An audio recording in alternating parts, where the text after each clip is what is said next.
การพุทธานุภาพดำเนินรายการโดยพระธรรมกิติเมธีผู้ช่วยเจ้าวาดวัดราชาธิวาสวรวิหาร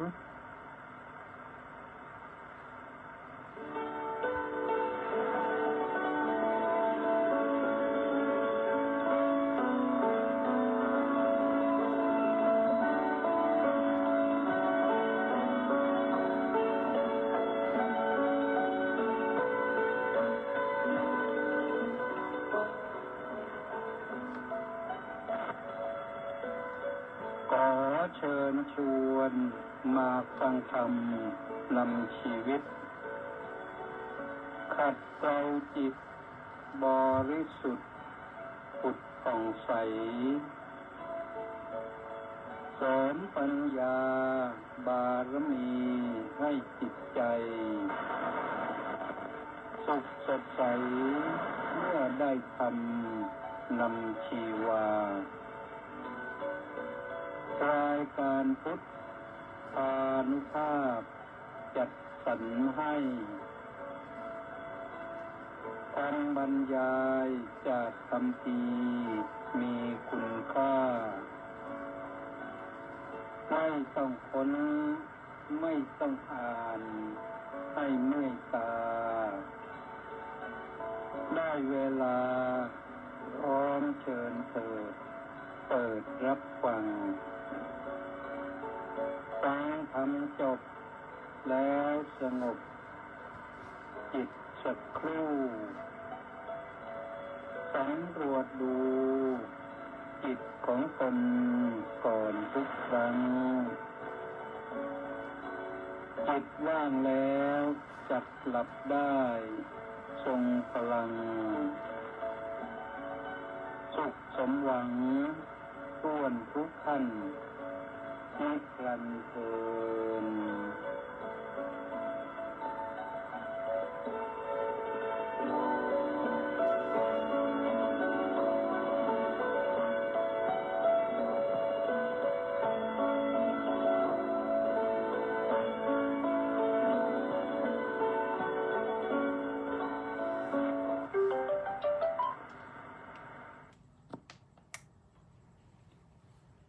อะระหังสัมมาสัมพุทโธภควา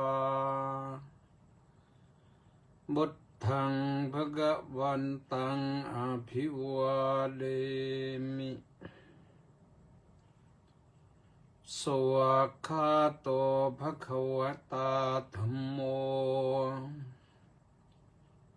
ธัมมังนะมัสสามิสุปฏิปันโนภะคะวะโตสาวกสังโฆสังฆังนะมา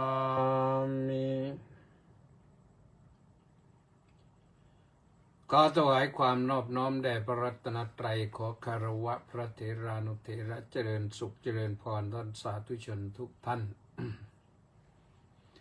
เริ่มต้นรายการพุทธานุภาพพาญาติโยมสาธุชนหรือผู้ฟังทุกท่านเข้าเฝ้าพระพุทธเจ้า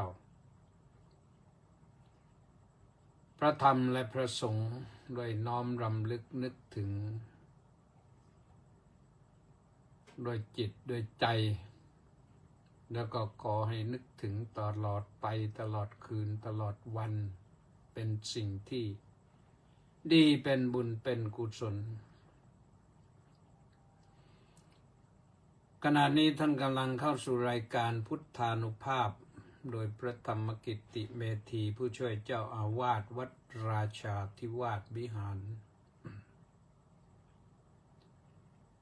ออกอากาศทางสถานีวิทยุกองพลที่1รักษาพระองค์วิทยุเสียงธรรมจากชาวพุทธวิทยุพระพุทธศาสนาและสังคม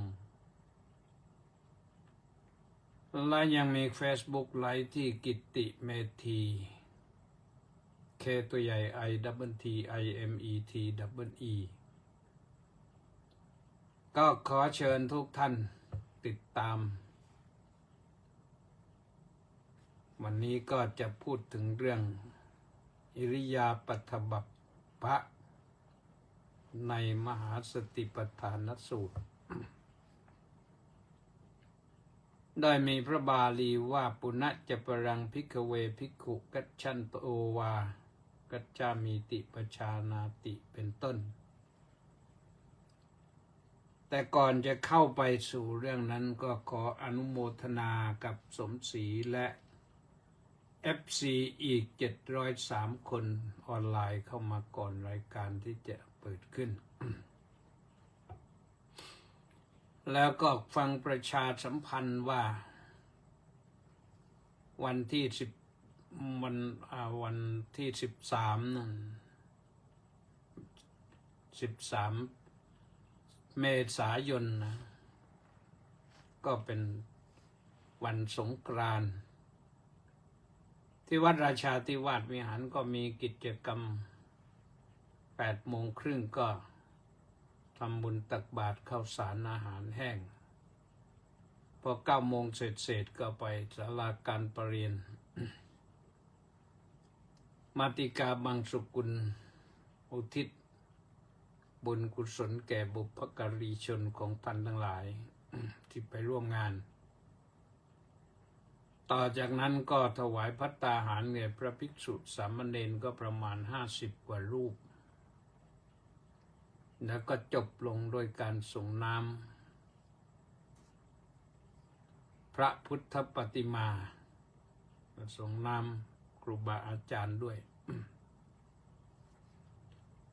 เพราะนั้นวันนั้นขอเชิญญาติโยมจะไปร่วมกันที่วัดราชาธิวาสวิหาร ที่ กำไรพิเศษของท่านทั้งหลายก็คือไปชมพระอุโบสถไปกราบไหว้กับพระสัมพุทธพันนีในพระอุโบสถโอกาสไม่ค่อยจะมีให้นะแต่วันนั้นจะพระอาจารย์ก็จะเปิดให้ญาติโยมไปกราบไหว้กันกราบไหว้แล้วก็ชมจิตรกรรมฝาผนังซึ่งว่าด้วยเรื่องมหาชาติหรือเวสสันดรชาดกที่วาดโดยท่านศาสตราจารย์คาร์โล ริโกลีแล้วก็ออกแบบต้นฉบับโดยสมเด็จเจ้าพระยากรมริศรานุวัติวงศ์กรมพระยานริศรานุวัติวงศ์ถึงตอนนี้ก็ภาพ100 กว่าปีแล้วโยมเริ่มกันว่าตั้งแต่ประมาณพ.ศ. 2454นี่ก็เลย2554กันแล้ว2554ก็จะเข้า100 ปีเลย64แล้ว110 กว่าปีเนี่ย164ก็มี168ไปแล้วก็114 ปีแล้ว เชิญไปชมได้นะไปกราบไปไหว้แล้วก็ไปชมวันนั้นก็ทางรัฐบาลก็โปรโมทเยอะมากเลยฟังดูนะสงกรานต์ปีนี้คงสนุกก็ไปร่วมกันนะท่านสาธุชนทั้งหลายไปวัดราชาธิวาสวิหารทำบุญแล้วก็ไปร่วมที่อื่นอีกก็ยังได้ก็เป็นเรื่องที่น่าไป วันนี้ก็ว่างจากกิจกรรมนอกวัดนะก็อยู่ในวัดนั่งอยู่หน้าจอคอมพิวเตอร์ส่วนมากถ้ามีช่วงบ่ายติดต่อประสานงานให้ช่างเข้ามาติดตั้งอินเทอร์เน็ตใหม่ส่งเข้ามาใส่ในห้องเพื่อออกอากาศได้สบายไม่ต้องมีปัญหายุ่งยากแต่ก็ดูแล้วก็ยังมีข้อขัดข้องบางอย่างชื่อขึ้นซ้ำในวันนี้เป็นชื่อยุ้ยจารุชาที่ขึ้นมาซ้ำ2 ครั้ง 3 ครั้งอยู่ปรากฏอยู่ข้างหน้านี่ มีใครบ้างไม่รู้นะก็เปิดไปดูหน่อยพระครูสุนทรศรีละคุณวัดหัวเกาะรุ่งปากพนังนี่ก็มา2 ครั้ง สมศรีลักษณะวิราชนี่มากี่ครั้งไม่รู้มณีแสงจันทร์น้องกราบนมัสการสาธุสาธุสาธุเจ้าค่ะสมศรีครั้งที่3ก็บอกว่าน้องกราบนมัสการสาธุสาธุสาธุเจ้าค่ะแต่ครั้งที่4ก็ผ่านต้องใสราชโคตรน้องกราบนมัสการหลวงพ่อเจ้าคุณขอรับสาธุสาธุสาธุสมศรีมาที่6ที่7ที่8เจบูมา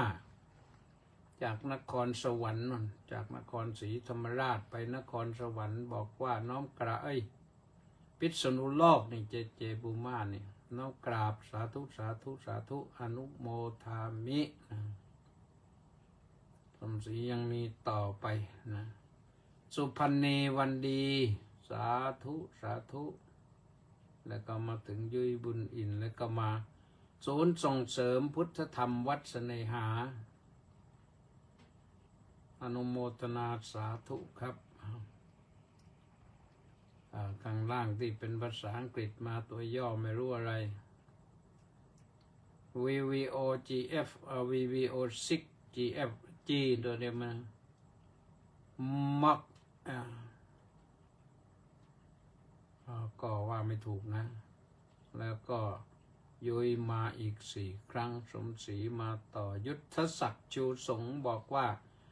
น้อมกราบถวายความเคารพครับพระเดชพระคุณท่านเจ้าคุณอาจารย์สาธุเฉลิมพนัสโนไทยกราบถวายความเคารพอย่างสูงครับเอาละนี่ก็คือท่านที่มาเร็วๆด่วนๆพลันๆ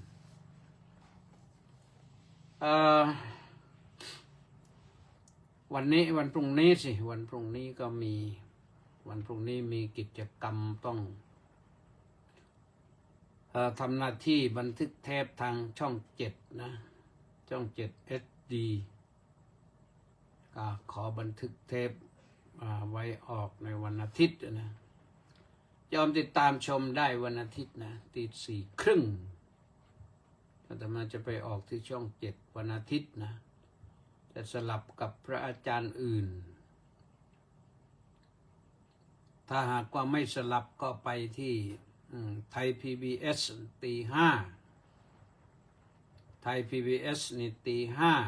5ก็จะ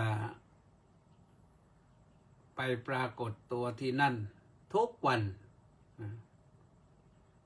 ก็เชิญชมได้แต่ถ้าหากว่าไม่ชมอย่างนั้นชมที่มันสดจริงก็ชมทาง Facebook Live ในรายการสื่ออาสาประชาชนตอนว่าด้วยอาสาหาธรรมนี่ทางโอเคแมสก็จัดการคุณออนอุมาเกษตรพืชผลก็ออกกันมาเป็นปีแล้วบ้างนะก็ตอนนี้ออกวันศุกร์นะถ้าไม่ใช่วันศุกร์ก็อาจจะมีบ้างแต่จะไม่สดนะถ้าวันศุกร์นี่จะสดเกือบ100%นะเพราะว่าวันศุกร์นี่มีเวลาก็ขอเชิญติดตามด้วยเวลา8 นาฬิกาไปถึง9 นาฬิกา1 ชั่วโมงอันนั้นเป็นเรื่องการตอบปัญหานะเรื่องของการตอบปัญหาธรรมะท่านถามมาเราก็ตอบไปท่านถามไปถึงคุณอนุมาคุณปุ๊กอนุมาก็จะเอาปัญหาขึ้นมาถามพระธรรมกิตติเมธีก็ตอบแต่วันอื่นๆก็มีพระอาจารย์ท่านอื่นก็ตอบอยู่เหมือนกันแต่วันศุกร์นี่เป็นพระธรรมกิตติเมธีเป็นหลักก็ขอเชิญนะฮะขอเชิญติดตามทาง Facebook ไลฟ์ที่กิตติเมธีนั่นแหละ อันนั้นมันเป็นเรื่องของ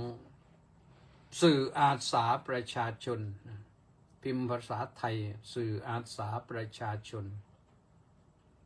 ก็จะเกิดปรากฏรุ่งขึ้นมาก็ดูที่เขาภาพสดนะที่เขาถ่ายสดนะเพรสก็คือสดนะหรือไลฟ์ก็คือสด LIVE ไลฟ์นะก็ขอเชิญติดตามได้นะนั่งพูดไปก็มีหลายท่านโผล่ขึ้นมาเฉลิมพนัสโนไทยบอกว่ากราบถวายความเคารพอย่างสูงครับมัคโคนาก็บอกว่ากราบนมัสการสาธุเจ้าค่าวรวุฒิกอล์ฟแก้วแกมพุทธก็บอกว่ากราบนมัสการครับพระอาจารย์บางนี่แสดงว่ามีสองมีสองนั่นสองเวอร์ชันหนึ่งก็เป็นภาษาอังกฤษนี่เวอร์ชันนี้เป็นภาษาไทยอ่านง่ายหน่อยภาษาไทยนี่ก็ขอเชิญได้นะติดตามฟังเอาละอาจจะเข้าเรื่องธรรมะนะเมื่อตะกี้ก็ขึ้นบาลีมาแล้วว่าปุณจปรังภิกขเวภิกขุกัจฉันโตวากัจฉามีติปชานาติว่าด้วยเรื่องการเดินว่าด้วยเรื่องการเดินภิกษุทั้งหลายข้ออื่นยังมีอีกนะเมื่อเดินอยู่ก็รู้ชัดว่าณขณะนี้เราเดินอยู่เรากำลังเดินคืออันนี้อิริยาปถนี่บัพพะนี่ก็ว่าด้วยเรื่องอิริยาบถสี่นะ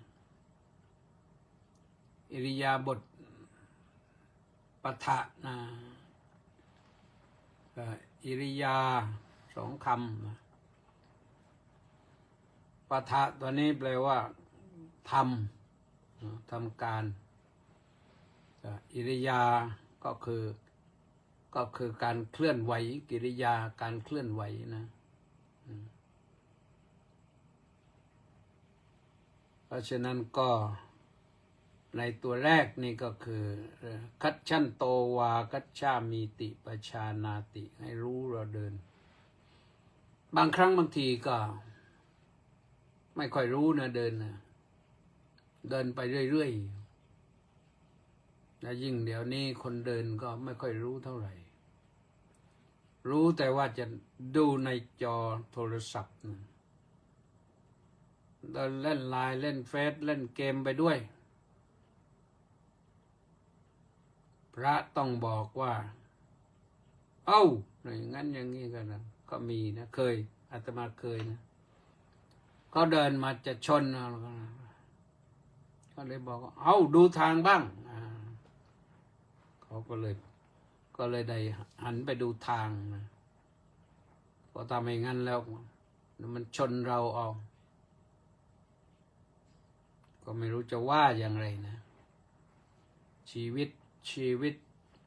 คนในยุคใหม่เขาเป็นเช่นนั้นแต่การเดินในที่นี้นี่เดินที่เป็นอิริยาบถตรงนี้นี่หมายถึงการเดินจงกรมนะหรือเราจะเดินไปไหนก็แล้วแต่แหละแต่เน้นว่าที่เดินจงกรมนะเดินจงกรมก็คือเดินไปเดินมาใช้ระยะทางประมาณสัก10 เมตรไม่เกิน20 เมตรเดินไปเดินมาเนี่ยสุดทางแล้วก็กลับไปสุดแล้วก็หมุนกลับใหม่ท่านให้เดินแบบมีสตินะ ให้เดินอย่างมีสติกำหนดรู้ว่าเราเดินถ้าเป็นสไตล์วัดมหาธาตุก็ท่านให้กำหนดว่าการเดินนะยกเท้าหนอย่างเท้าหนอเหยียบเท้าหนอยกย่างเหยียบยกย่างเหยียบ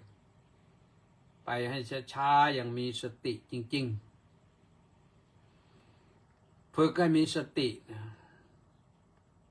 มีสติแล้วก็มีสัมปชัญญะกลับไปด้วยนะเพราะตอนนี้ใช้คำว่าตถา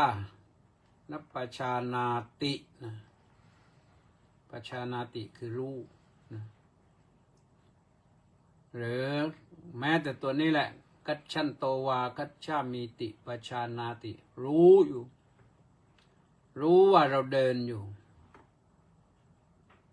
ถ้าเราเดินจงกรมชนิดที่ไม่กำหนดรู้นี่พลาดพลั้งได้โสดซัดโสดเซล้มได้นะขาดสติขาดสัมปชัญญะไม่ได้ที่เดินจงกรมนะถ้าเป็นในป่าในเขาในดงท่านก็จะตกแต่งไว้ให้พื้นมันราบเรียบพระอาจารย์ทั้งหลายที่ท่านอยู่ป่านี่ท่านมีทางเดินจงกรมของท่านเดินไปเดินมาเดินไปเดินมาอยู่นั่นถามว่าเดินทำไมเดินให้เหนื่อย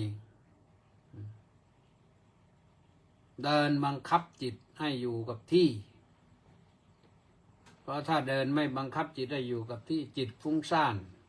เราก็เดินพลาดพลั้งเพราะฉะนั้นการเดินมันก็เป็นการบังคับจิตให้อยู่กับที่อย่างหนึ่งจิตไม่ฟุ้งซ่านบังคับได้ด้วยสติและสัมปชัญญะต้องบังคับให้ได้ผู้ที่ฝึกจิตต้องบังคับให้ได้แล้วก็ได้สมาธิพอเดินไปเดินมาอย่างนี้เดินได้สมาธิก็ได้สมาธิอย่างไรสมาธิในการเดินตรงนี้ก็บอกได้ว่าคำว่าสมาธินั้นไม่ได้หมายความว่าหลับตาสมาธิไม่ได้หมายความว่านิ่งไม่รับรู้อะไรทั้งสิ้นให้จิตนิ่งแต่นิ่งอยู่อย่างรู้เท่ารู้ทันนิ่งอย่างมีสติควบคุมก็เคยบอกว่าเวลาเรานั่งฟังเทศน์นะโยมนั่งฟังพระแสดงพระธรรมเทศนาเนี่ยเราก็ฟังไปส่งจิตไปตามกระแสพระธรรมเทศนาสมาธิอยู่ตรงนั้นนะอยู่ที่ธรรมะนะที่ฟังไปนั่นแหละเรียกว่าฟังไปไม่พลาดแม้แต่คำเดียวไม่ให้ตกหล่นแม้แต่คำเดียวพระนักเทศน์ท่านพูดอะไรไปเราก็รับได้หมดรู้ได้หมดฟังเทศน์อย่างนี้มีอานิสงส์มากอานิสงส์ปกติพระพุทธเจ้าก็บอกว่าหนึ่งได้ฟังสิ่งที่ยังไม่เคยฟังประการที่สองสิ่งใดเคยฟังแล้วก็ทำให้เข้าใจสิ่งนั้นชัดขึ้นประการที่สามทำให้คลายความสงสัยไปเสียได้ประการที่สี่เกิดปัญญารู้แจ้งกันในสิ่งนั้นและประการที่ห้าก็สามารถที่จะได้รับผลจากการฟังธรรม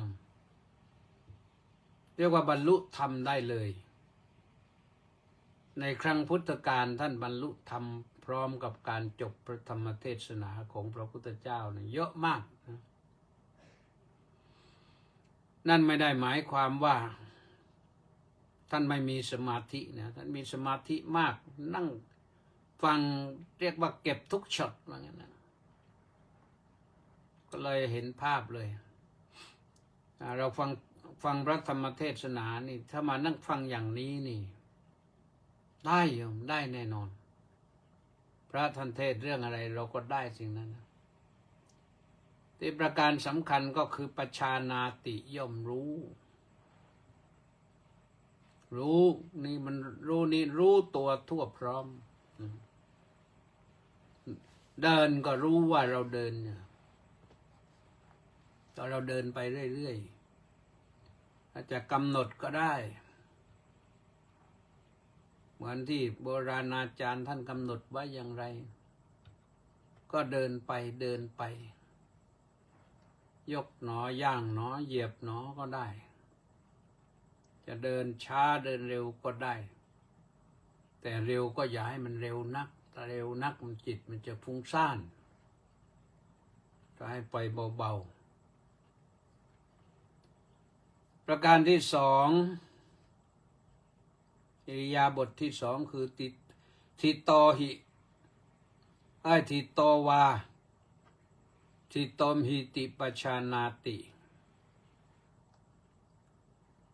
เมื่อเดิน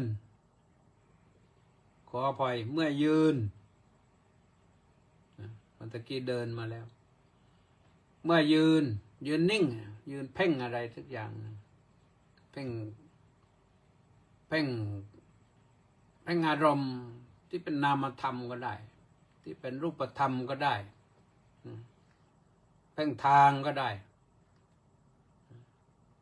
ทิโตวาทิโตมหิติปัจฉานาติ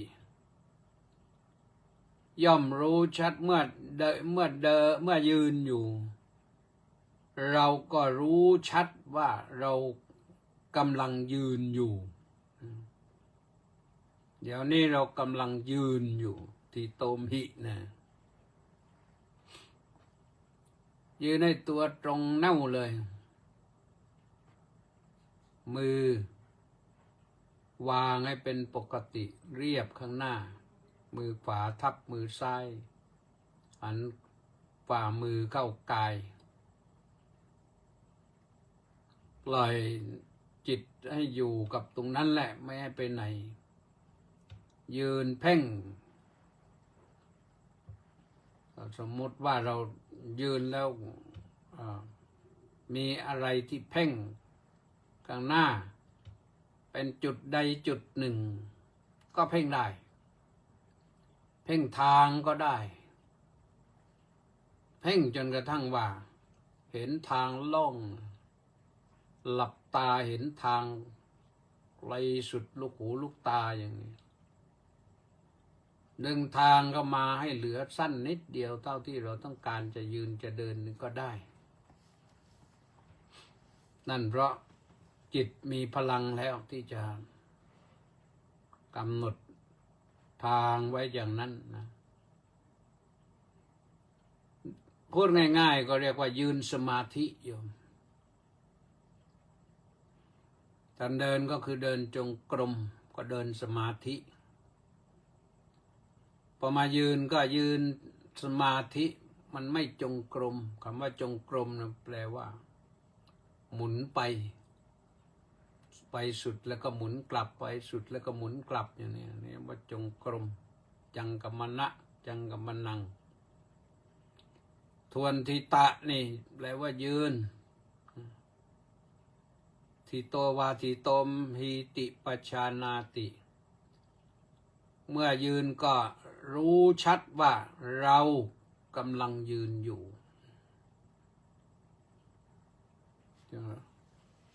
รู้แค่นั้นนะถ้าไม่มีการเพ่งอะไรจิตก็ฟุ้งซ่านมันแส่ไปเรื่อยท่องเที่ยวไปเรื่อยเพราะฉะนั้นต้องมีอารมณ์ภาวนาตรงนั้นให้จิตมันอยู่กับที่ให้อยู่กับสมาธิได้นาน นั่นคือสิ่งที่เป็นอุบายในการฝึกจิตให้นิ่งให้เป็นสมาธิประการที่สามอิริยาบถที่สามนิชินโนวานิชินโนมหิติปชานาติเมื่อนั่งอยู่ก็รู้ชัดว่าเรานั่งเรานั่งนะเรานั่งนะเรานั่งนะนี่ตอนขณะนี้เรานั่งนะนั่งอยู่ที่ไหนอย่างไรก็รู้สึกตัวถ้าเกิดว่าจิตมันดิ่งแน่วแน่ขณะนั่งเราอาจจะหลับตาพอหลับตาปั๊บจิตเป็นสมาธิดิ่ง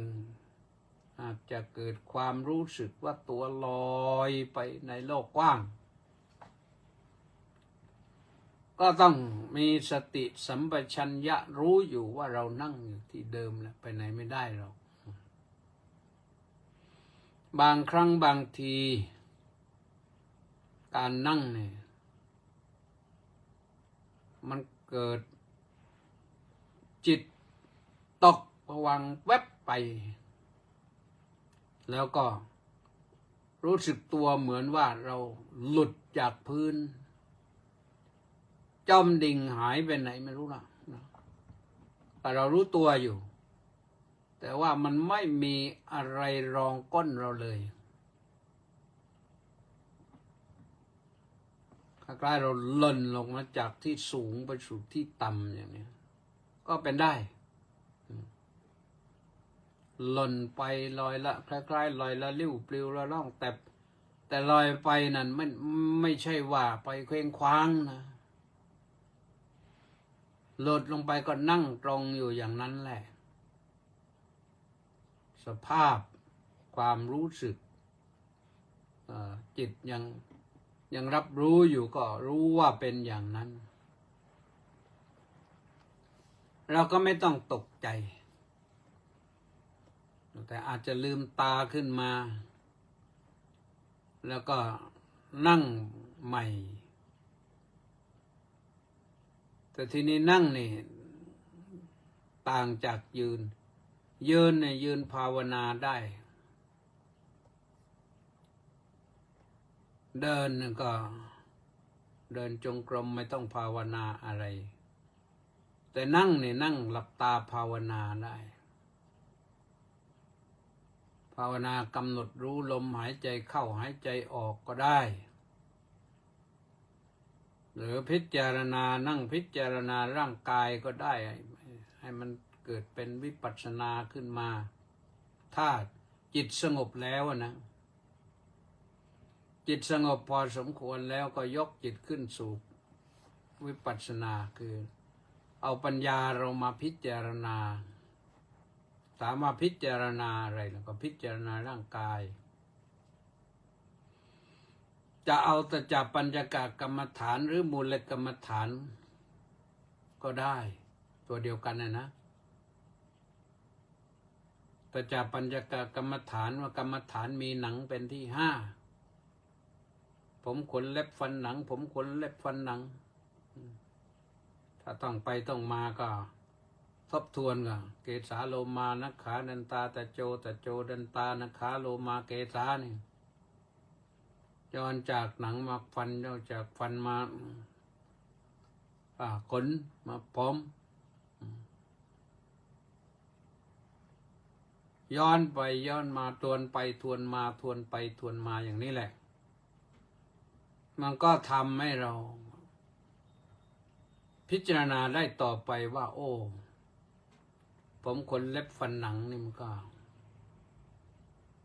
ก็เป็นสิ่งธรรมดาแต่ถ้าเราใช้อุบายพิจารณาให้เห็นความเป็นของไม่เที่ยงเรานั่งนิ่งอยู่จิตเป็นสมาธิอยู่นี่มันทำให้เห็นความไม่เที่ยงมันชัดขึ้น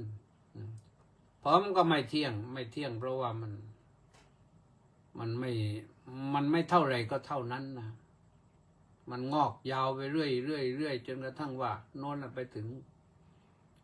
แก่ชราก็เป็นผมงอกบางทีก็ไม่ผมงอกหรอกมันหล่นเกลี้ยงเลยบางท่านบางคนนี่มันหมดปุ๋ยหมดสารเคมีที่จะให้มันอยู่แล้วมันก็หลุดจากศีรษะไปคนก็เหมือนกันที่ให้พ้นไปผ่านไปหลุดไปมันก็ไม่หลุดมันก็อยู่เต็มอยู่นั่นแหละแต่ว่ามันหลุดก็หลุดเพ่นพ่านนะเล็บมันก็ไม่เที่ยงมันก็มียาวอยู่นั่นยาวไปเรื่อย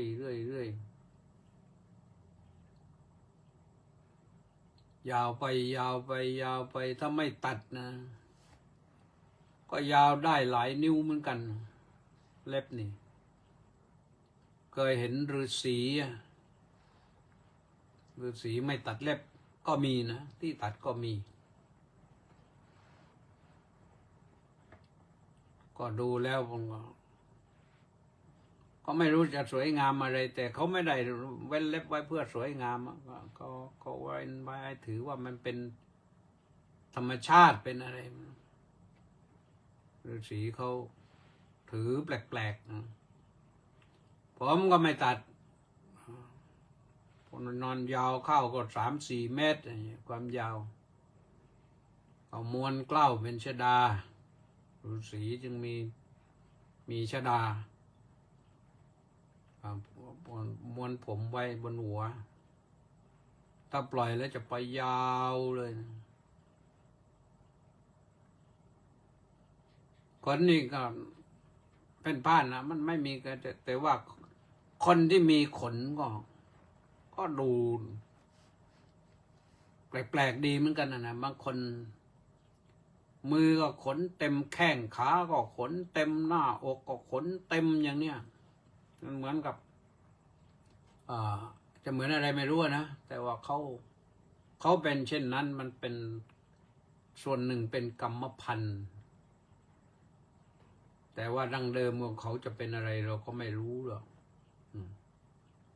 บางคนก็ชอบแต่บางคนก็ไม่ชอบเอาแล้วก็กลับมาที่นั่งอีกนั่งพิจารณาเกสาโลมานักขาทันตาตะโจรบพิจารณาทั้งร่างก็ได้นะพิจารณาทั้งร่างกายเนี้ยให้เห็นความเป็นอนิจจังทุกขังอนัตตาลืมตาก็ได้หลับตาก็ได้แต่ถ้าลืมตานี่ก็ดูที่ร่างกายเราไม่ต้องดูร่างกายคนอื่นถ้าหลับตาอาจจะเพ่งเป็นนิดไปที่ร่างกายคนอื่นหรือของร่างกายของเราก็ได้นั่นแหละแต่ถ้าลืมตาเนี่ยดูตัวเราเองดูให้เห็นสภาพความเป็นจริงว่าตั้งแต่เกิดมาจากท้องแม่เนี่ยออกมาแวะมาแล้ววันนั้นน่ะชนิดที่เคลื่อนไหวตัวเองก็ไม่ได้มาถึงวันนี้เป็นอย่างไรนั่นคือสภาพความไม่เที่ยงนะสภาพความไม่เที่ยงความไม่จีรังยั่งยืนความไม่คงทนอยู่ในที่เดิมแล้วก็ความเป็นสิ่งที่หาตัวตนไม่ได้บังคับไม่ได้บัญชาไม่ได้ให้อยู่ที่เดิมไม่ได้มันไปตามที่มันเป็นนั่นแหละนี่คือนั่งพิจารณานั่งอย่างนั้นได้สมาธิเร็วนะเอานั่งถ้าเหนื่อยนั่งจนเหนื่อยแล้วทีนี้ก็นอนเลยนะสยานโนวาสยานโนมีติปชานาติ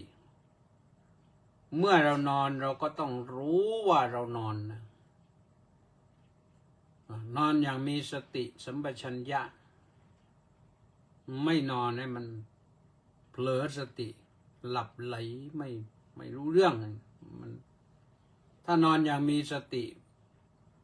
แล้วเราจะหลับได้อิ่มตื่นขึ้นมาก็มีความกระชุ่มกระชวยนะชีวิตเข้มข้นขึ้นทีนี้ตรงนี้พักไว้นิดหนึ่งนะพักไว้นิดหนึ่งมีใครบ้างรู้สึกว่าจะอยู่ที่นัดสังสีบุรมพฤกษ์นะกราบนมัสการท่านเจ้าข้าสาธุนี่เรามาข้างบนมีแก้วใจเป็นยาธนบัตรสาธุสาธุแก้วใจแล้วก็นัดสังสีบอกว่ากราบนมัสการท่านเจ้าข้าสาธุนัดสังสีบอกว่าอยากไปอินเดียค่ะก็ต้องไปทำงานกรมการศาสนาเลยเขาจัดไปเขาเอาบุคลากรไปพระด้วยอาตมาภาพเองนึกอยู่ว่าปีหน้าจะไปนะปีนี้หยุดก่อนยังไม่ไปก่อนธนวัฒน์ศรีสิริวัฒน์สาธุอาจารย์สาธุน้อมกราบนมัสการครับว่างั้นเนติแก้วเคนกราบสาธุสาธุสาธุต้าสิทธิมงคลบอกว่านมัสการสาธุครับสาธุสุมาลักษมีดวงสมสาน้อมกราบนมัสการเจ้าค่ะสาธุสริตพงษ์แทสะบำรุงสาธุครับพระอาจารย์นี่ก็เป็นผู้อุปถัมภ์รายการพุทธานุภาพเป็นรายปีสาธุทุกเดือนละ 1,000 บาทอนุโมทนาสาธุนิพนธ์ลักษณะวิราชบอกว่าน้อมกราบนมัสการพระคุณท่านครับสาธุสาธุวันก่อนถามว่าลูกชายอยู่ประจำไหนแล้วตอนเนี้ยเขาเป็นทหารเรือติดยศติดดาวติดบ้างแล้วยังสุขุมวงน้อมกราบถวายความเคารพเป็นอย่างสูงพระเดชพระคุณครับพร้อมสาธุนี่มาจากเวอร์จิเนี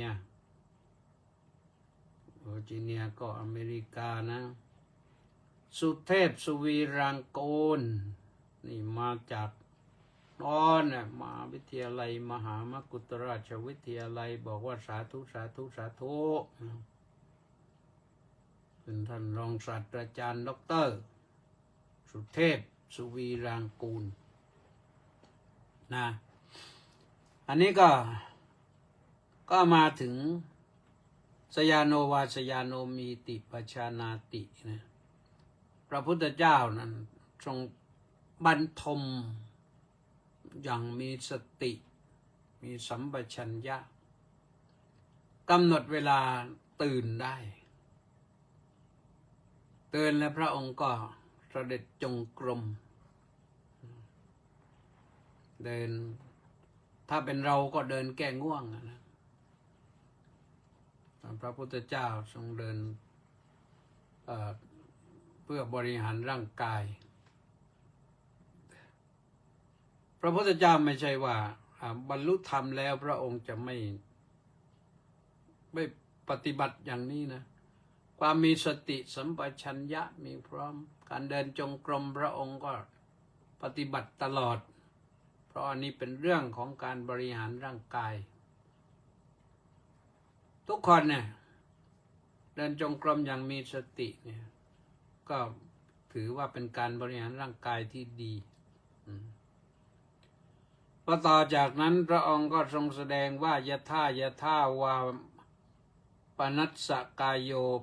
ปนิหิโตโหติตถานัปปจานาตินัมปจานาติ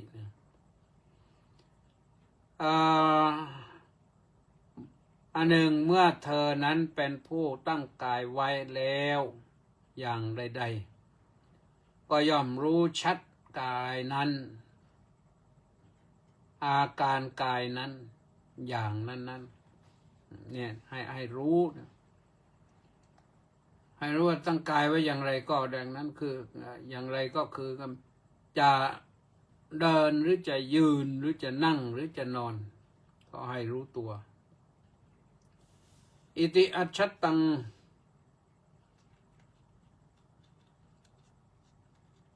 อิติอัจฉตังวากายเยกายานุปัสสีวิหรติพิจารณาเห็นกายในกายเป็นภายในบ้างพิจารณาเห็นกายในกายเป็นภายในคืออะไรก็คือเรื่องของที่เป็นภายในรวมในกายนี้มีเยอะแยะนึงมีเยอะแยะมากมายตั้งเริ่มจากที่เนี่ยเกสาโลมานะขาทันตาตาโจนี่รวมไปแล้วก็20 อย่างรวมทั้งสมองนะไม่รู้ว่ามันเป็นอย่างไรหรือบหิทธาวากายเยกายานุปัสสีวิหรติพิจารณากายในกายที่เป็นภายนอกอยู่อย่างปกตินะอัจฉัตตบหิทธาวากายเยกายานุปัสสีวิหรติพิจารณาเห็นกายในกายทั้งภายในทั้งภายนอกรวมเลย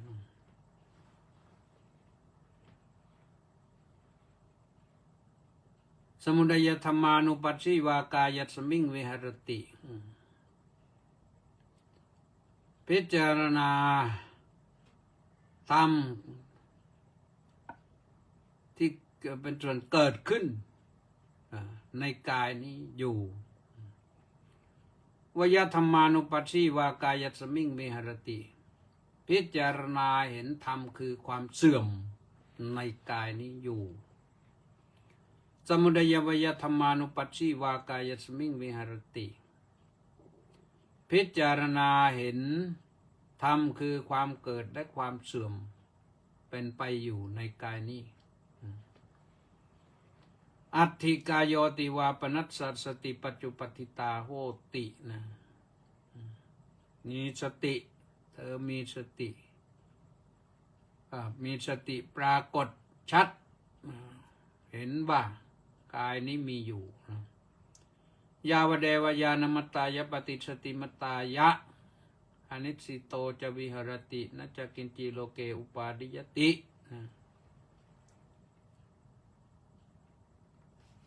ก็อันนั้นก็เห็นว่าเพียงแต่ว่าเป็นที่รู้เพียงแต่ว่าเป็นที่อาศัยระลึกหรือร่างกายนี่นะมีสติรู้ว่ากายนี้มันเป็นที่รู้เป็นที่ระลึกย่อมไม่ติดอยู่ด้วยกายนั้นน่าจะกินจีโลแกอุปาดิยติย่อมไม่ยึดถือไม่ติดอยู่ในอะไรในโลกด้วยเอวัมปิภิกขเวภิกขุกายเยกายานุปัสสีวิหรติท่านทั้งหลายท่านผู้เห็นภายในสังสารวัฏทั้งหลายท่านยอมพิจารณาเห็นกายในกายเนืองๆอยู่อย่างนี้ก็ทำให้ปล่อยวางได้นั่นพิจารณาเมื่อตอนที่เรามีสตินะให้มีสติตลอดนั่นเองไม่ใช่ว่าคิดเรื่อยเปื่อยไปยังขาดสติต้องมีสตินะแล้วก็มีสัมปชัญญะคือรู้สติสัมปชัญญะนี่สำคัญมากๆเพราะฉะนั้นก็ต้องพิจารณานะเราเองเราก็พิจารณาถ้าเราพิจารณาอย่างนี้ ก็ทำให้จิตเราหนักแน่นมั่นคงเกิดมีสติเกิดมีสัมปชัญญะแล้วก็ได้สมาธิได้เห็นสภาพความเป็นจริงของสังขารทั้งหลายทั้งปวงเป้าหมายความมุ่งหมายของมหาสติปัฏฐานก็คือให้รู้ตรงนี้แหละนะให้รู้ส่วนนี้แหละไม่มีอะไรอื่นเพราะฉะนั้นท่านสาธุชนทั้งหลายญาติโยมทุกท่านทุกคนมหาสติปัฏฐานไม่ใช่ไปอยู่ที่ไหนอยู่ที่ตัวเรานี่แหละที่พระองค์สอนมหาสติปัฏฐานให้อยู่ที่ตัวเราให้ดูที่ตัวเรานี่เราหมายถึงแต่ละท่านแต่ละคนนี่ความจริงมันอยู่ตรงนี้ถ้าเรารู้จักตรงนี้ได้หมดแล้วเราก็ได้ทำอะไรได้ปล่อยวางได้อยู่ปล่อยวางได้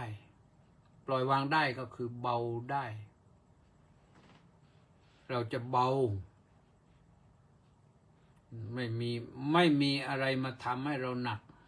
กายไม่มีอะไรมาทำให้เราหนักใจแม้จะเกิดอะไรขึ้นเราก็ไม่ลำบากใจนะไม่หนักใจรู้เท่ารู้ทันก็ทำให้เราสุขสบายกายใจในทุกสถานการณ์ได้เพราะฉะนั้นเมื่อเรารู้อิริยาบถอิริยาบถก็คือการเคลื่อนไหวของเราเคลื่อนไหวไปอย่างไรก็รู้เท่าทันในความเคลื่อนไหวนั้นๆสิ่งที่ทำให้เราทำได้อย่างนั้นก็คือเราเองฝึกหัดตั้งใจจริงจังไม่ได้หมายความว่าทำ24 ชั่วโมงเราอาจจะฝึกหัดวันละเท่าไหร่5 นาที10 นาทีครึ่งชั่วโมงอย่างมากเพราะว่าเราต้องทำมาหากินอื่นบ้างสำหรับญาติคฤหัสถ์ญาติโยมนี่แต่พระนี่ทำได้อาจจะกำหนดไปหลายรอบก็ได้วันหนึ่งอย่างพระนี่เช้าเย็นก็ทำวัดเช้าทำวัดเย็นครั้งละภาคเช้าก็ประมาณ40 นาทีภาคเย็นก็ประมาณ1 ชั่วโมงแต่ไม่ได้หมายความว่าพระท่านจะปฏิบัติอยู่แค่นั้นนะหลายท่านนั้นท่านปฏิบัติอยู่ในห้องของท่านอันนั้นเป็นส่วนรวมในห้องของท่านก็ท่านปฏิบัติอยู่อย่างดีหรือท่านมีสติสัมปชัญญะอยู่ตลอดก็ทำให้ปลอดภัยดีนะดูนาฬิกาแล้ววันนี้หมดเวลาแล้วนะขอความสุขความสวัสดีจงมีแด่ทุกท่านยังมีใครตามมาบ้างมาไม่มีใครแล้ววันนี้ก็ขอตอนนี้นอกนั้นก็เป็นสมศรีทั้งนั้นนะสัพพะโรควินิมุตโตสัพพสันตาปวัชชิโตสัพพเวรมติกันโตนิพุตโตจตุวังภวะสปิติโยวิวัชชันตุสัพพะโรโควินัสสตุมาเตภวัตวันตรายโยพบกันใหม่วันพรุ่งนี้สวัสดี